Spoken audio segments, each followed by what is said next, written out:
lawful wedded husband. To be my...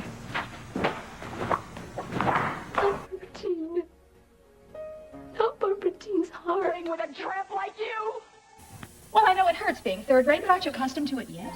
Oh, Robin, I see you. I myself the slut of Springfield! Son of a bitch in heat. I found out myself what love is all about. Hey everybody, it's me, Nikki.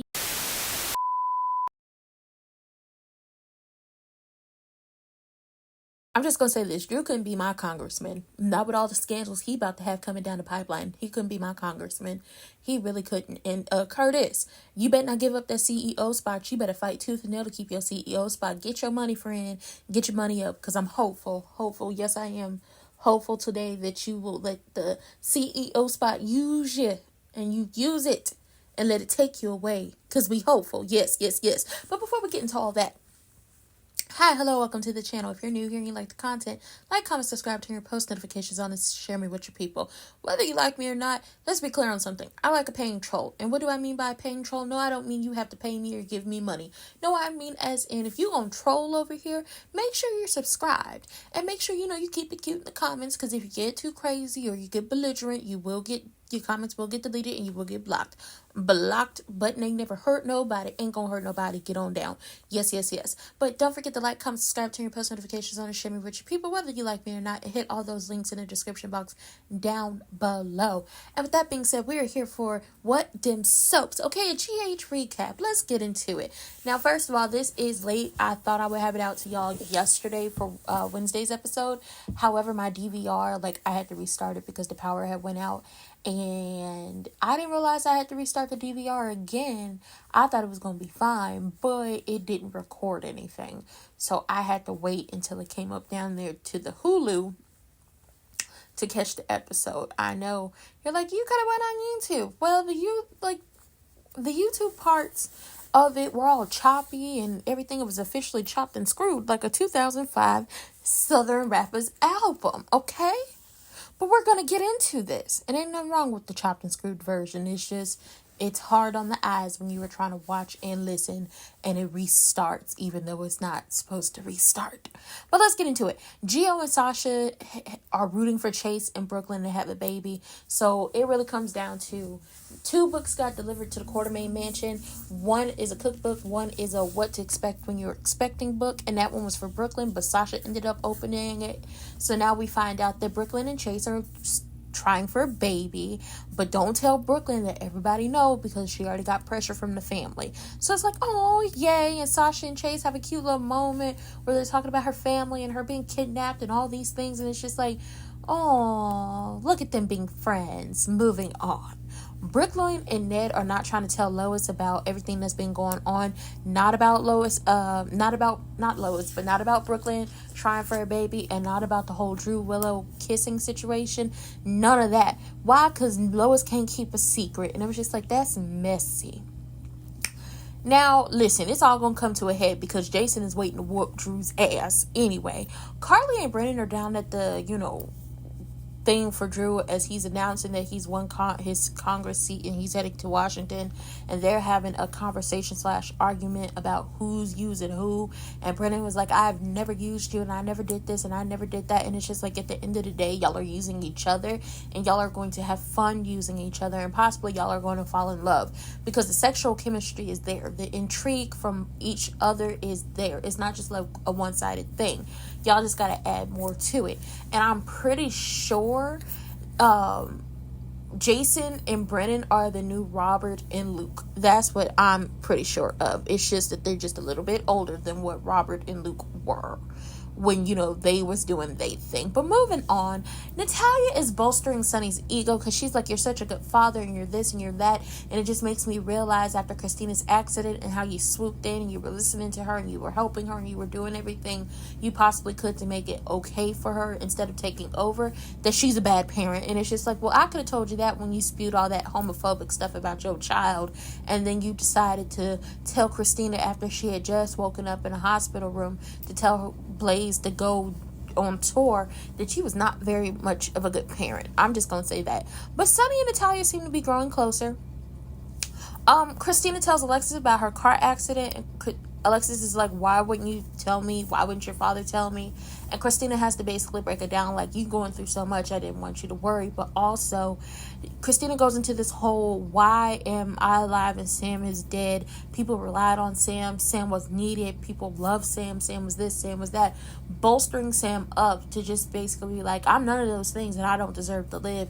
And Alexis has to talk some sense into her. And I get that the people don't like Christina, but let's be clear on something. She's been through some traumatic stuff. She has postpartum and depression on top of regular depression, and she just lost her sister and her daughter.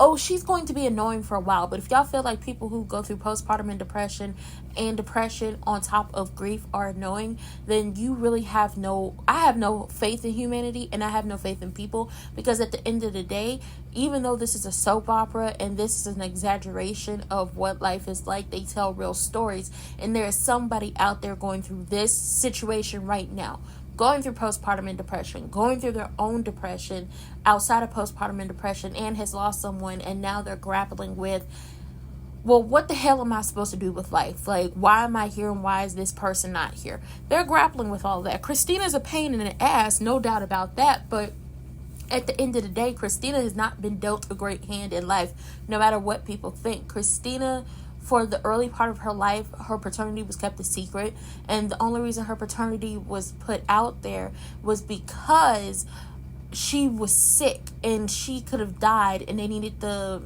stem cells from baby Lila, and that's the only reason we found out that Sonny was her father.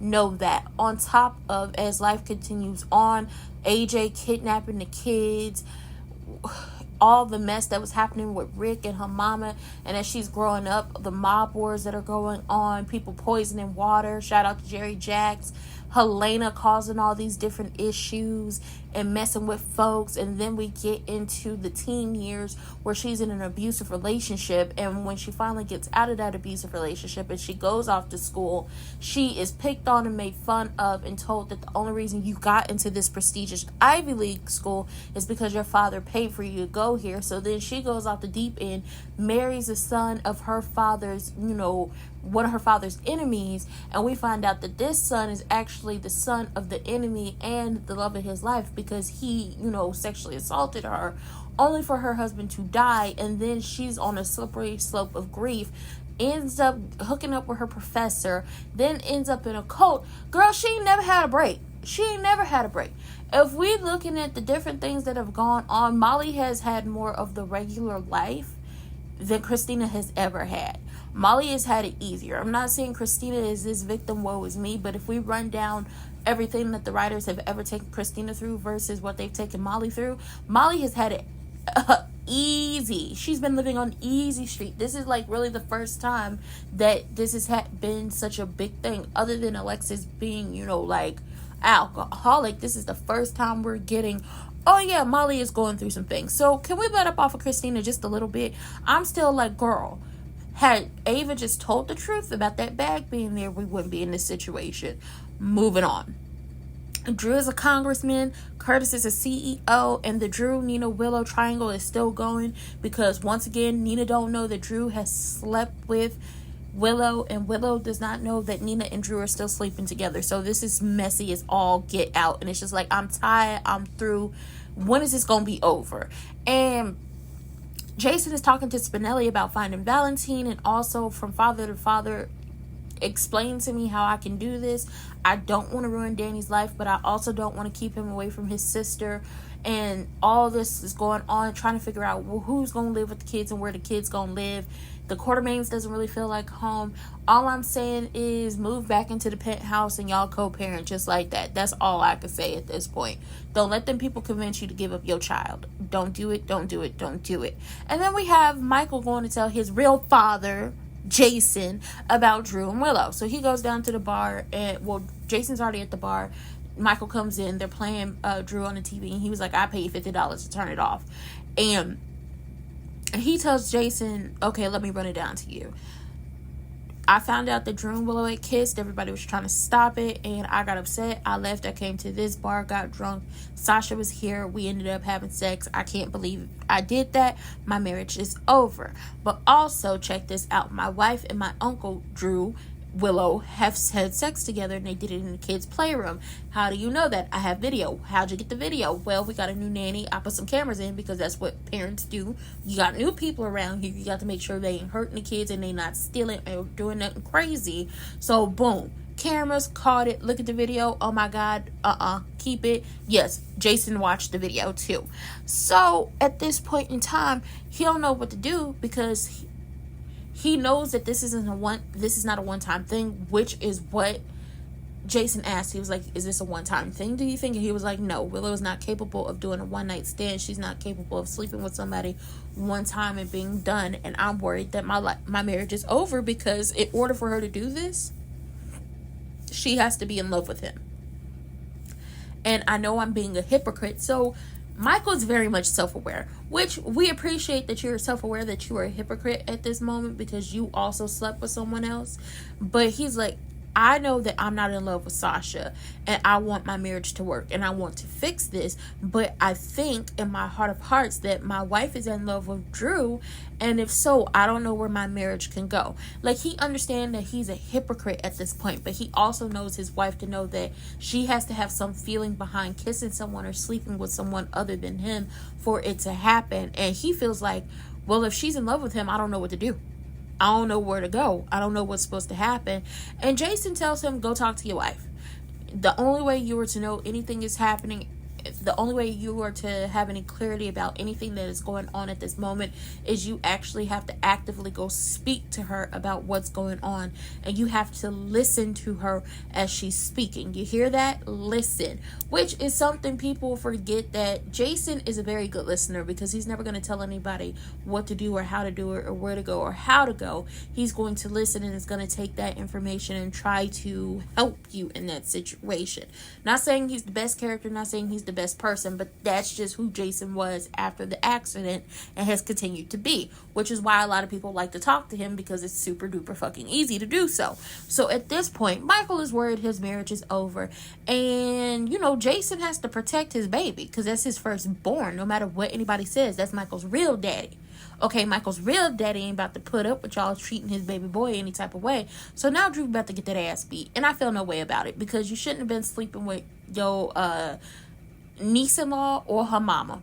I feel no ways about this. Bye-bye, Drew. Keep it pushing. Like Keke Palmer said, her lake rate hit. Keep it, move on, or keep it pushing. Do what Keke Palmer said. But with that being said, that was it. That was all. I don't have no more to give y'all for them soaps. Okay, we're gonna get into the next episode when it comes on, and I hope y'all enjoyed it. I hope y'all liked it. I hope it was everything you needed it to be. And if it wasn't, let me know. And if it was, let me know. Don't forget to like, comment, subscribe, turn your post notifications on, and share me with your people. And also click all those links in the description box down below. And that was it for What Them Soaps.